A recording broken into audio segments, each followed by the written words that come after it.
Blanka, Cyber and Snitz High School's international talk show with and for teachers. I'm Anna-Karin Berg, the host of Blanka Talks. Our very important contributors in this talk show is Varkey Foundation in Latin America and Teachers Without Borders. But our most important ones are, of course, the teachers from all over the world. This episode, number 8, is the final one for this season. I'm so grateful to all of our teachers and guests that have been with us this year.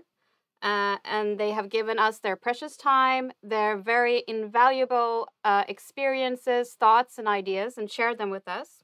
So thank you, everyone. This episode is named The Reflective Teacher. And taking time to reflect is a very important part of being an educator. Perhaps a part we sometimes don't spend enough time on.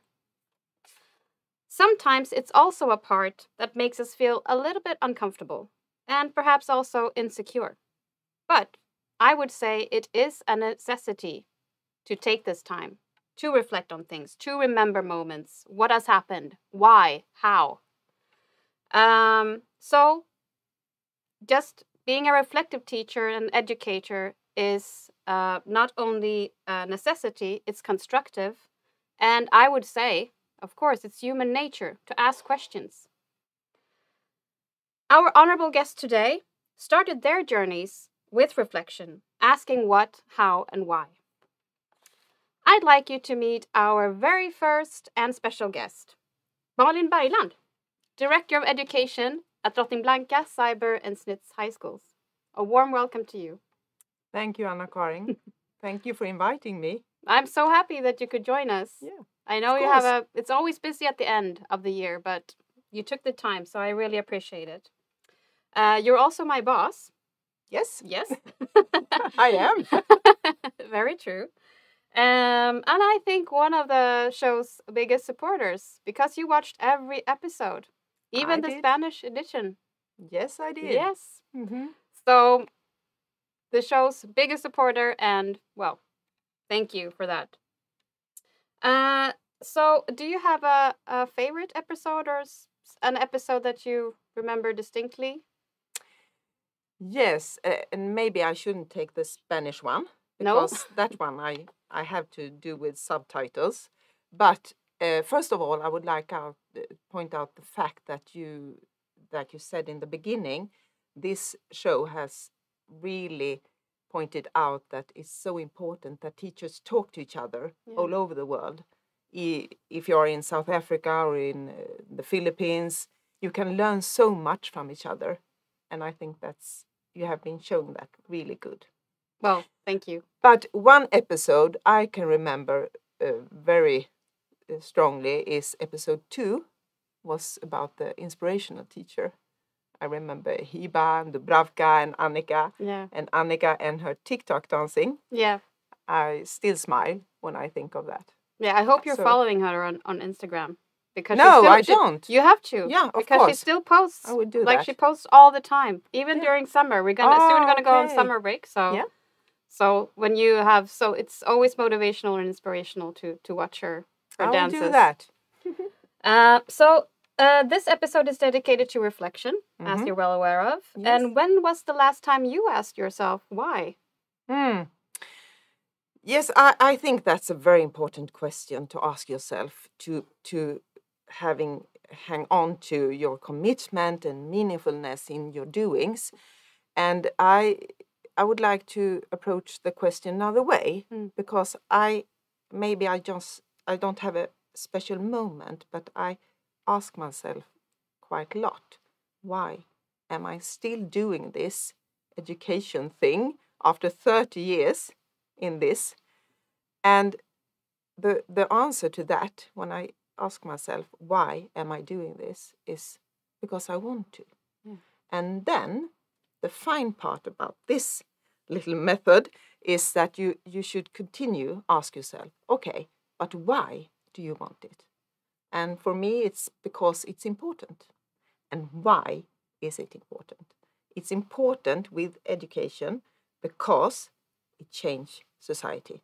Yeah. And it makes the world a better place. Yeah. So that's my why. I think that's a very good answer to Yeah, why. it is.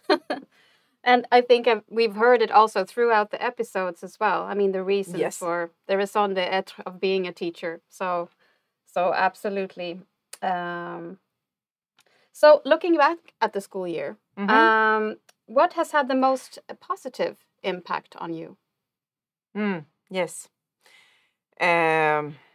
And then I would like to share a moment in February when we got the news that the restrictions due to the pandemic were going to end. Yeah. And I remember hearing that news and I was just, my shoulders went down and I was a big smile, and because I was so happy thinking of our students and the teachers struggling these 2 years of pandemic in distance and with a lot of people not at work and students at home. It was such a relief. Yeah. And such a positive memory for me. Yeah. Yeah. Yeah, I remember it as well. Where we just like finally, yes, good. We get to see each other. Yes. You know, face to face, not only a screen between us. No.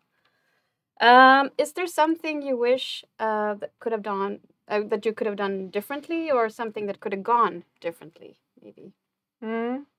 No, talking about the reflective teacher, or in my case, a leader, I think I should turn that question to myself. What can I do differently? And I thought about that, and I think that I can be a better listener in meetings, especially when you're on digital meetings. Yeah. Because it's so hard to stay focused when you're in a digital meeting. It's so easy to do something else. Yeah. So I really, really want to work on that more and be better. Be listener. A more active listener. Yes, more active and more, focused. Yeah. Yes. No, I can totally understand as well. It's hard to be present in that sense when you are online, because these meetings still, that has been another thing, I assume, with the meetings. Now we have made decisions that is this meeting necessary that it's physical or can it be digital? So we're still going to have this combination of both. We are. Of course. We are. Of course. Was there anything or anyone that surprised you during this year? It went like, aha, wow. Yes, wow. I thought when the restrictions were off, I thought that society should take a long time going back to normal. But I was positively surprised when I realized that, whoa, people are shaking hands and we hug each other and we can, it went so quickly back to normal. And I think that's an, how do I say, it's a token of that people need each other. Yeah. So we went so back to that normal, shaking hands and meet again and go to restaurants and all that. Yeah. So that was a surprise to me. That it went so positive. quickly. Yes. Yeah. Well, you actually have a train to catch. Yes, I do. Yes. So I really want to thank you immensely for taking the time being here and for all your support of the talk show and of me for just being able to do this. Just letting me run amok with everything. So thank you so much. Thank you for doing that. Okay. You can't stop me. So. No, I know. Okay. Thank you. Have a safe trip home. Thank you. Bye. Bye. So, that was a little bit from Malin, our Director of Education. And now we're going back to introduce our most important guests, of course, the teachers.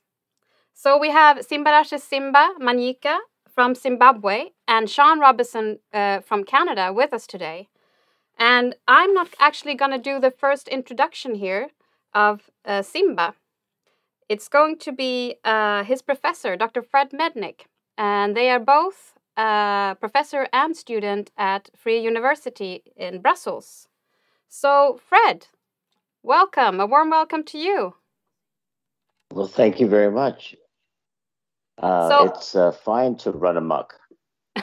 yeah. Well, I think that is part of my nature, I guess. So, but you've actually been in our very first episode of Blanka Talks, and now you're in our final episode of Blanka Talks. So I would say the circle is complete. Um, It so, is. what do you do at Free University? What courses do you have? What subjects do you teach? Uh, I'm a very obedient guy, so I do as I'm told. So I teach several courses, but most of all, I connect them to education and development. So I curriculum design and assessment, education design, diversity and inclusion in education, and this last semester, a great deal of attention on the connection between global education and development. I bring in the experience as being the founder of Teachers Without Borders. So it's a nice match at a European university in the heart of Europe in Brussels. And what is your connection to Simba? Ah, yes, the connection to Simba. Well, I was teaching a course on global education and development, particularly having to do with the sustainable development goals, how they're all connected, and how education or SDG 4 intersects with all the goals. And, it's a very active course normally. Students are quite passionate about what I call a declaration of interest, of a way in which they can pursue a passion, but to pursue action and scholarship at the same time. And that really is, very much about being a reflective teacher. For me, part of scholarship is not just reflection about what you do, but who you are. You have to ask yourself the question, who am I and who are you and who are we together? And so it's a combination of teaching and education, but for social change. And since Teachers Without Borders has been around for 2 years, there's been a lot of reflection going on. Simba, Simba's a student in global education and development. Uh, the first day of class basically was the Ukraine war. I was talking with Russians who were themselves, their friends, being arrested in downtown and in Moscow, and it was panic. We couldn't believe it. I'm a son and daughter of Holocaust survivors. There's a new war in Europe, so you have to reflect about who you are, what you mean. We talked a great deal about the Ukraine war in the first class. Simba contributed, everybody did. It was a very emotional course. Soon afterward, I got this call from Simba, said, "Hey, Prof, I won't do this if you say no." And so when you get a reflective person like that, you're going to get a yes. But I would like to do this project that he'll explain, and I don't want to take away, his thunder. But I've been connecting teachers for a long time, and I know that leaders aren't born or made; they show up. And I've said that quite often. And Simba showed up. I recognized his brains, his moral integrity, his passion, and you can't keep a guy like that down. So we launched this project, Walk the Peace Talk, and we did it in a way that would enable us all to really connect people around the world, not just learn about something, but learn from and with other people. And so, Simba really should explain the project he launched with all the people that were engaged and all the people he met along the way, from the Walk the Peace Talk from Brussels to the Polish border. So it's been a joy. People like that make you think that this teaching thing was a really good idea. But we connect passion and compassion and service with scholarship. The university is proud of him, as am I. And what's strange is that we've been working together so much, but I've never physically met Simba. And it's just breaking my heart. But we do the best we can. And he is a joy. He's a pure joy. I hassle him all the time, but he's a pure joy.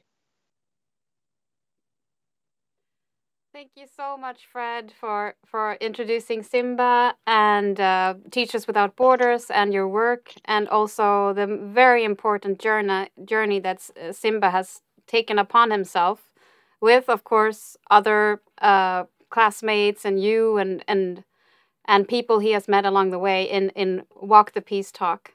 And if you want to find out more about Walk the Peace Talk and what you can do to contribute, you can find everything on Teachers Without Borders, their website. So usually I just Google and it just pops up, the first one.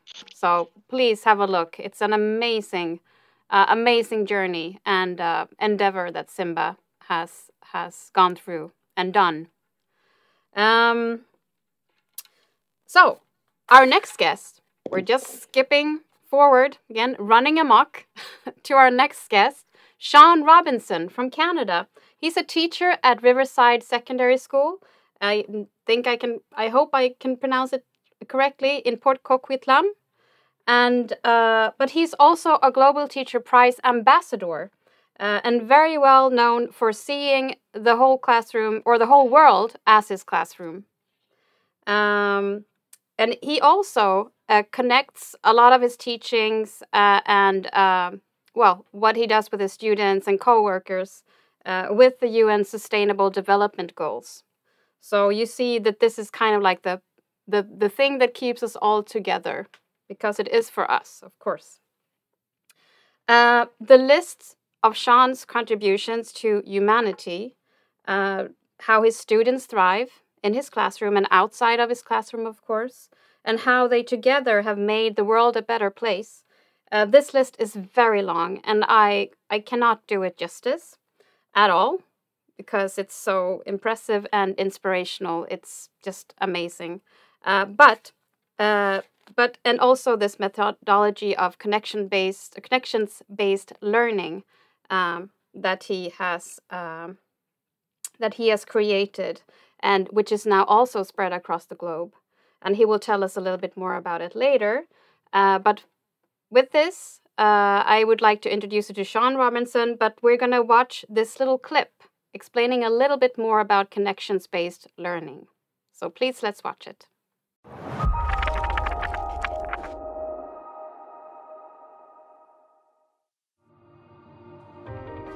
Sean gave the students an opportunity to work on something that wasn't necessarily just a textbook kind of an environment. Well, we have so many problems in the world that are just bigger than ourselves, and no one person can do it. If I can allow my students an understanding of what it means to collaborate, not just in the school environment, but a global collaboration, then we can meet some of these problems that exist in the world. We were able to take what we're learning in science and actually be able to help people who don't have what we take for granted. I think that it's opened a whole bunch of new doors for me that I maybe might not have known before. What motivates me is giving really cool opportunities for students. When students are connecting with real people across the world, I find that it does motivate them. It's not just head knowledge.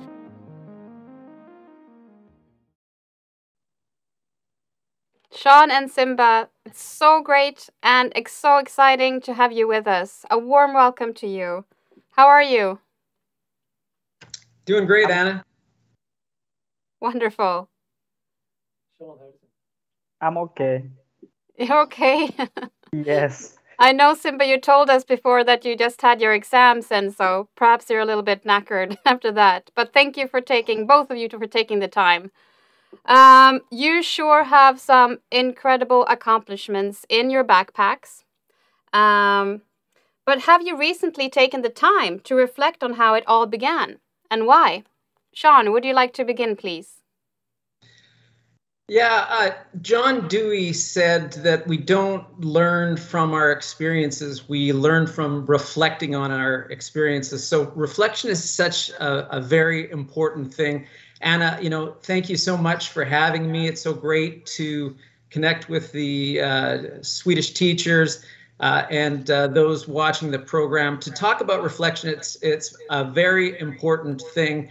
And yeah, I usually have an existential crisis or two right before I, drink my morning coffee. So I'm always thinking about, why am I doing what I'm doing? Why am I doing it that way?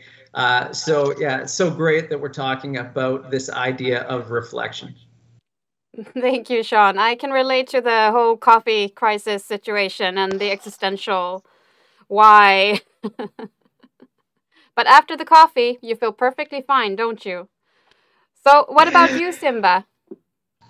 So for me, in our studies, education in emergencies at the university with the Professor Mednick, we realized the magnitude which is before us. So as students, we said, what is it that we can do to try and help the situation? Hence the birth of the Walk the Peace talk. So it was an engagement between me, my fellow students, and the professor to try and help the situation. Thank you, Simba. Thank you. So we're just gonna go through the next question as well. So looking back at the school year, what moment had the most impact on you, and how come?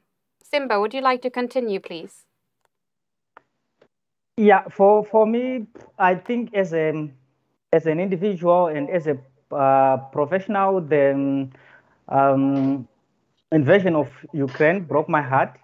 So as a father, I have a little kid who is still 1.5 years.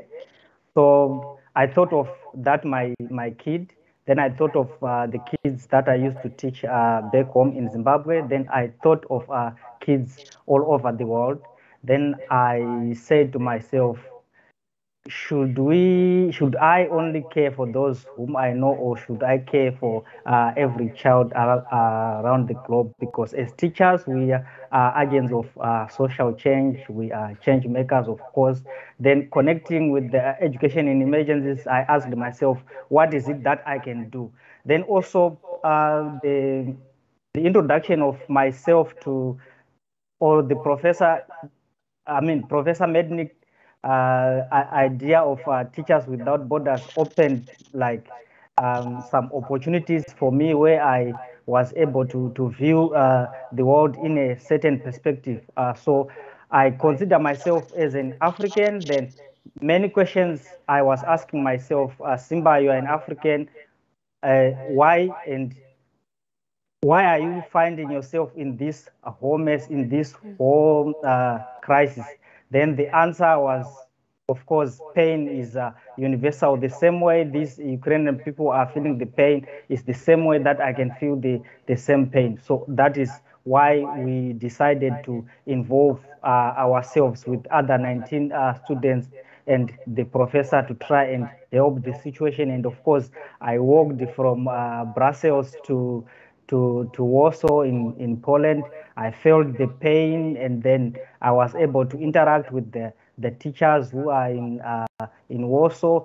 And in this whole journey, I learned a lot. Of course, it was surprising to see that there was a teacher who opened a school in Warsaw for Ukrainian kids 3 years ago. So it means teachers are always well ahead in terms of planning, and they care for their children. They always put their heads on the ground.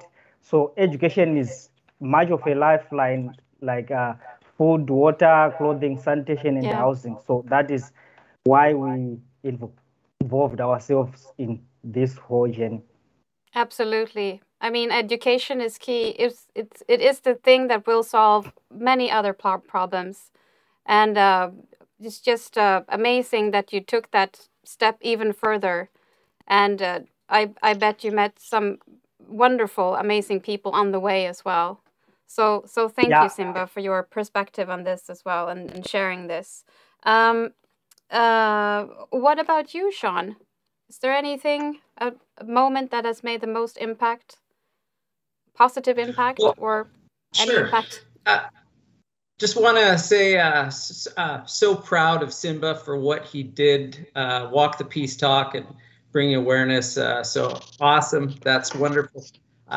A moment that I remember this year, actually there have been several moments, but the connection that we had with Catherine Nakabugo and the Joseph Learning Center for Girls was a big one for me. And I know that Simba's going to give me the gears and say, hey, how come you're not connecting with Zimbabwe? Why only Uganda?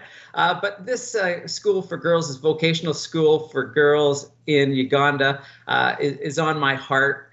Catherine Nakabugo is doing some wonderful things there, and it was great for me to be able to try to help things along and support them. Seeing the girls graduate this year was wonderful. Having Catherine connect with my Science 9 students here in Canada and talk about climate, talk about electricity, poverty. These are all wonderful memories, but that connection has been pretty powerful for me. Thank you so much for sharing that. I know when we reach out and meet teachers in different situations, and when we start collaborating, as you explain, and the impact and the positive consequences, I would probably say, is just incredible. So what's the biggest lesson that you've learned from a mistake you've made as a teacher during the school year, or anything that has happened during the year? Something that has made you just really think, okay, this happened. It didn't turn out as I wanted to, but maybe I can do this instead. What would you say, Sean? Well, I think the mistake that comes to mind, or maybe it's a regret, is that I haven't included digital literacy as much early on in my career for my students. And I've seen the devastating impact that students making online mistakes and, flubs. I mean, they're just teenagers, and but making those mistakes online can have quite tragic consequences. So right now I'm teaching science and digital literacy at Riverside, and I do enjoy having students look at their footprint and consider, what am I doing online, and consider ideas around privacy and safety. But early on in my career, I didn't do as much of that. And I really think that students need that. So I just kind of wish that I would have included more of that earlier on. Yeah, I can relate to that as well, especially now since everything. I mean, here in Sweden, most of the educations and the trainings that we have has been 1-to-1. So most of our students have laptops, and it's been difficult. We thought they were more prepared than what they were for the shutdowns of the schools and everything. So we also see that those consequences now, unfortunately. So yes, I can totally relate to that. What about you, Simba? Is there a mistake that you made, that you learned from, a lesson that you would like to share with us?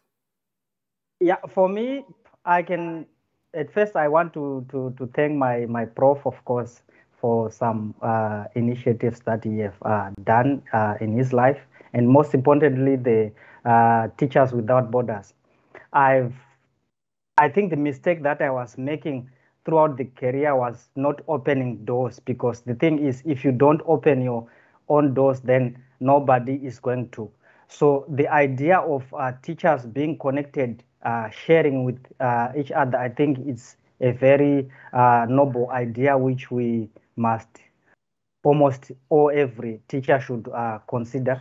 Then we should get connected, then share some ideas, because as soon as whenever he's talking to me, he say, I'm going to remove all the obstacles.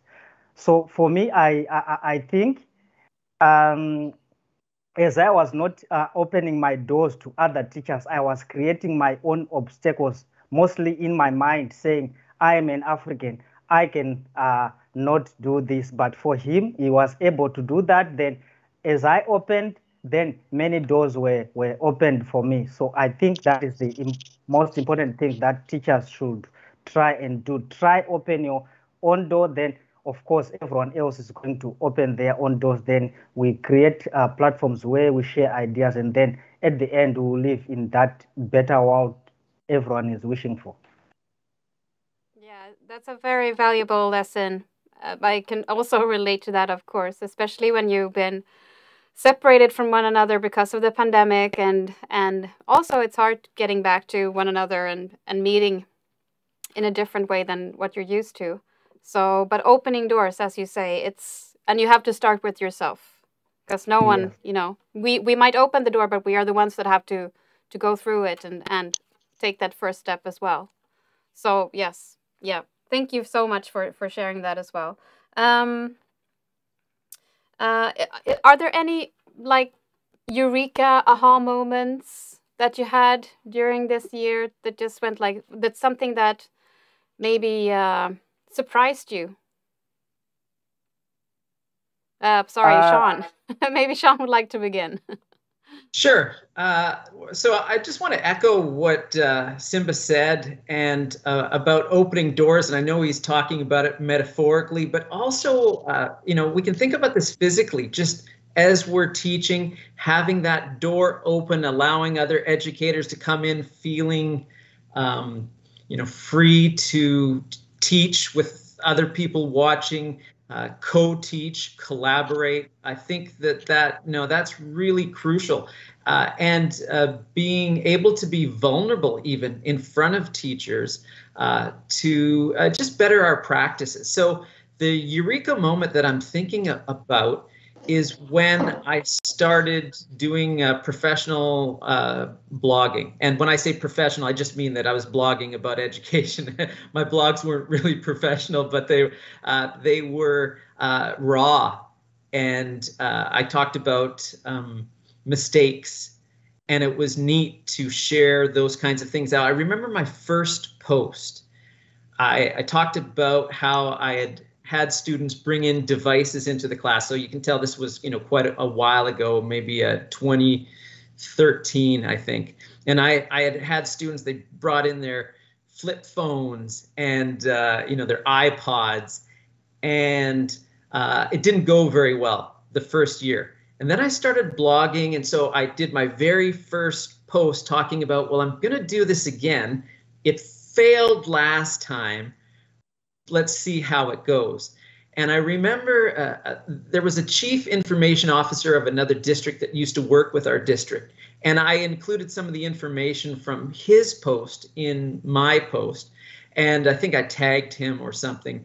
And I remember when he responded, he made a comment on my post and said something about, how he'd like to share this with the educators he's working with. And it showed me the power of this learning dialogue that we can have as we're vulnerable, as we share out what we're doing. And, we make comments on each other's ideas.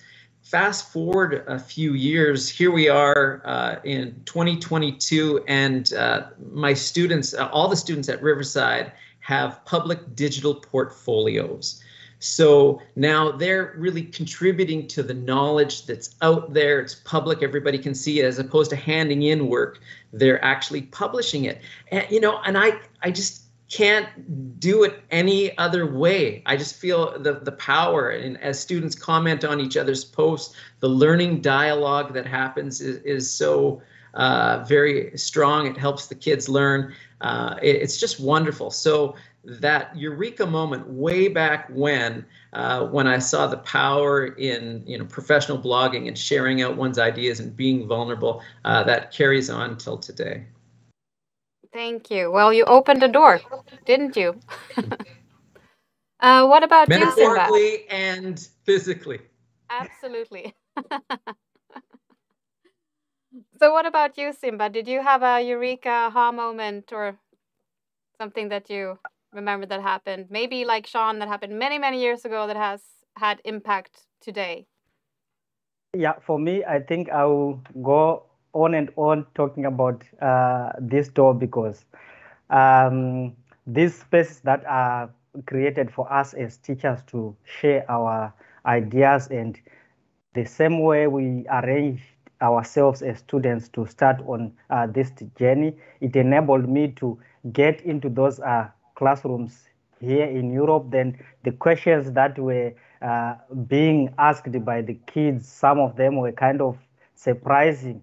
And it showed me that, yes, of course, efforts are being made for people to try and open their doors and try and connect people. There's still a lot need to be done in order to connect teachers so that we can try and share ideas and give information to our own kids. Thank you, Simba. Thank you. And actually, we reached our final question. My final question to you is how do you want to be remembered as teachers? I mean, I can say already that you're very memorable, both of you, and people will not forget you and what you have done for the world and for everyone. So, but Simba, how would you like to be remembered? For me, I I want to be remembered as that African teacher who showed his generosity to the world, who brought in the counter narration to what people perceive or think Africa is, try to connect each other, showing the human side of us as African and as teachers. Then at the same time, I want people to know that people are really agents of social change. And indeed, I managed to walk from Brussels to Poland, and I've brought that change. So I want people to remember all the teachers as agents of social change, not only me, but with the 19 and including the professor who was assisting us all the way. And I cannot give only credit to those 19 and the professor. On my way also, I was encountering and meeting with teachers who helped me a lot to make this journey a success. So in this whole journey, I can say we want to be remembered as agents of social change, as teachers, not only me. So we are going to be remembered as agents of social change, us as teachers. Indeed. Thank you. What about you, Sean? How do you want to be remembered? Well, there's a proverb in the Bible that says, above all else, guard your hearts, for everything you do flows from it. And, you know, I think about teaching with heart, both with passion and compassion.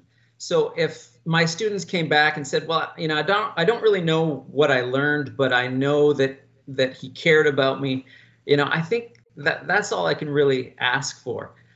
So, you know, teaching with heart. Yeah, that's lovely. Lovely, absolutely. I think we can all also, I mean, if we look at throughout the episodes that all the teachers that have been here and talked about their perspectives and so on, I mean, that has been the core thing that has kind of come through, that they do everything with heart and that they do it because they care. And what Malin said at the beginning, that it is something, you know, why do we do it? Well, because it's important, not only to me, but to others, and because I care. So I want to thank you, Sean and Simba, for taking the time. And now you may go rest. I know you, Simba, you had exams, so you're probably tired from that. And for you, Sean, it's quite early in the morning. So, and you have the rest of the day. So thank you so much for joining us today. Thank you. Yeah, thanks so much, Anna. Yeah. Thank you. I also want to thank Malin and, of course, again, Simba and Sean, but also Dr. Fred Mednick, who was here and gave us the lovely introduction of Teachers Without Borders, and, of course, Simba. It has been such a pleasure to listen to you all being here today, and, of course, all the teachers that have joined us throughout this program series. All of you are great examples of how important it is to be what you believe in, of course, and show that. But also in this particular episode, that it is important to reflect on what you do and asking yourselves questions, because it ignites ideas, it creates solutions, but also communities. It brings us together, and most importantly, again, it opens doors for both teachers, but for the younger generation as well, to students, children, and everyone across the globe. So, this concludes our final episode of Blanka Talks. I hope those of you who have watched have found inspiration and motivation, and I really hope that we've achieved what we set up to do. That is, we wanted to honor and to highlight the importance of teachers. Teachers are change makers, they are peacemakers, and every day they make a difference for the students that they meet. So teachers matter. I can't thank everyone enough. Thank you, Carolina, Matti, Agustin, and everyone at Worky Foundation for helping us connect with teachers from all over the world. Thank you, Dr. Fred Mednick with Teachers Without Borders, for your support, inspiration, and ideas. And thank you, Malin Bergland, who was with us today, and also with Academedias Academy, Frida Gustafsson Vennö, who for supporting Blanka Talks, and again, letting me act on an idea I had over a year ago. And here we are. And a huge thank you to all the teachers. And last but certainly not least, I would like to thank Nina and Rickard with Academedias Academy, who are the geniuses who made this show happen. And I also want to thank them for their patience and hard work behind the scenes. So come on, I would like you to just wave a little bit and say, so they can see you, how wonderful you are. Yes, we're so wonderful. Yes, you are. So thank you. And bye, everybody. Bye. Bye. I'm going to have to push this button.